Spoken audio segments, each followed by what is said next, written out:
शुरू अल्लाह के नाम से जो बड़ा मेहरबान निहायत रहम वाला है। और जो किताब मैंने अपने रसूल मोहम्मद सल्लल्लाहु अलैहि वसल्लम पर नाजिल की है, जो तुम्हारी किताब तौरेत को सच्चा कहती है, उस पर ईमान लाओ और उससे मुनकिर अव्वल न बनो और मेरी आयतों में तहरीफ करके उनके बदले थोड़ी सी कीमत यानी दुनियावी मुनफ़ियत न हासिल करो और मुझी से खौफ रखो और हक को बातिल के साथ न मिलाओ और सच्ची बात को जानबूझकर न छुपाओ और नमाज पढ़ा करो और ज़कात दिया करो और खुदा के आगे झुकने वालों के साथ झुका करो।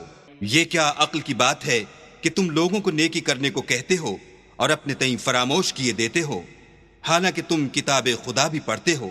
क्या तुम समझते नहीं? और रंजो तकलीफ में सब्र और नमाज से मदद लिया करो। और बेशक नमाज गरा है, मगर उन लोगों पर गरा नहीं जो इज्ज करने वाले हैं, जो यकीन किए हुए हैं कि वो अपने परवरदिगार से मिलने वाले हैं।